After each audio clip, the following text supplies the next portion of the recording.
नमस्ते भैया बहनों। अध्याय 4। बताओ भाई कितना गुना। गुणन से परिचय। गुणा करने पर मात्रा बढ़ने का बोध कराना लंबाई एवं संख्या दोनों में। गुणा के चिन्ह से परिचय। बार बार जोड़ना को गुणन क्रिया के संबंध में देखना। पहाड़े बनाना 1 से 10 तक। यह हम इस अध्याय 4 में सीखेंगे। पिछली कक्षा में आपने इस प्रकार के सवाल किए हैं। अब इन चित्रों को देखिए। इसमें 4 गमले बने हुए हैं और प्रत्येक गमले में कितने फूल हैं? 3-3 फूल लगे हुए हैं। अब हम इस बॉक्स में लिखेंगे प्रत्येक गमले में कितने फूल हैं? 3। फूल लगे गमले कितने हैं? 4।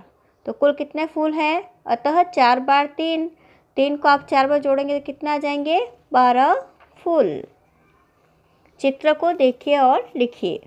अब यहाँ देखो डिब्बे बने हुए हैं 3 और इन डिब्बों में कितनी गेंदें हैं?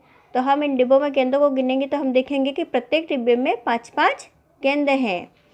तो हम इन बॉक्स में 5-5 लिख देंगे। प्रत्येक डिब्बे में कितनी गेंदें हैं? 5। गेंदों से भरे डिब्बे कितने हैं? 3। अतः 3 बार 5 गेंदें। तो 5-5 को हम 3 बार जोड़ेंगे कितने हो जाएंगे? गेंदों की संख्या कितनी हो जाएगी? 15। उदाहरण 1।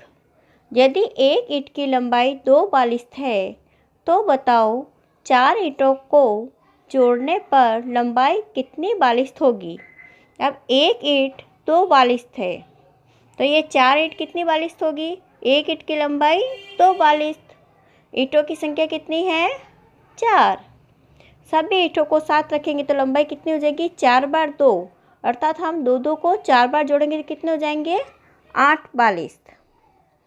अब यदि एक ईंट की लंबाई 2 बालिस्थ है तो दीवार में लगी ईंटों की संख्या गिनिए एवं लंबाई बताइए।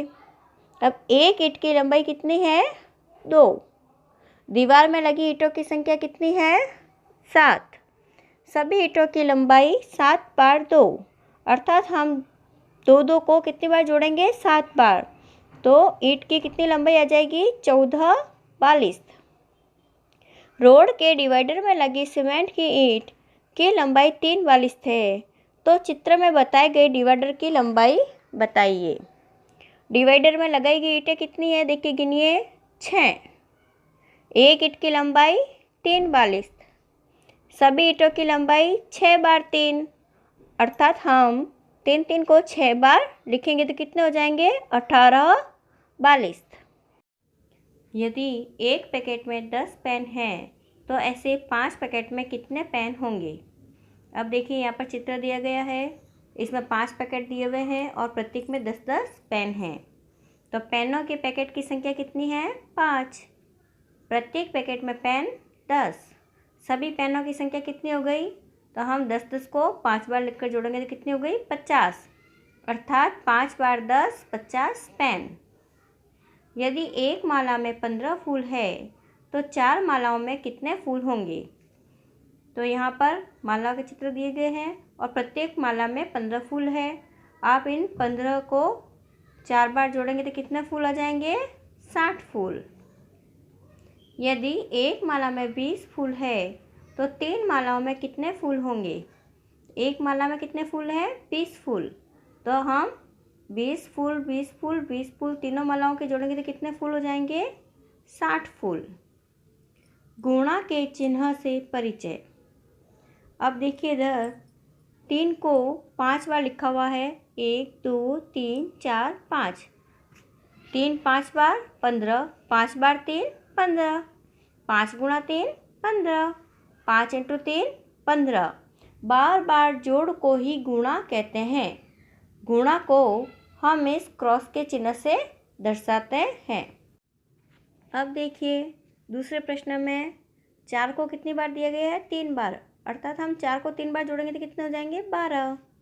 3 बार 4 12। 3 गुणा 4 12। 3 × 4 12। अब तीसरे प्रश्न में 8 को 4 बार लिखा गया है।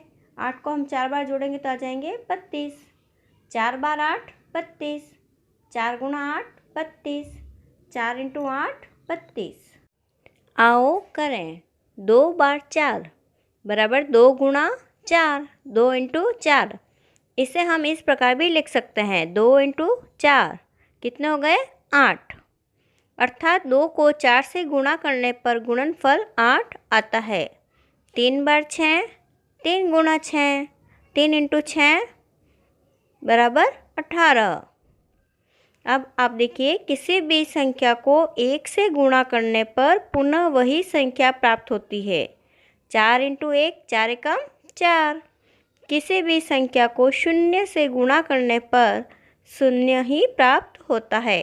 अब देखिए, 4 का गुणा 0 से कर रहे हैं तो क्या आ रहा है 0।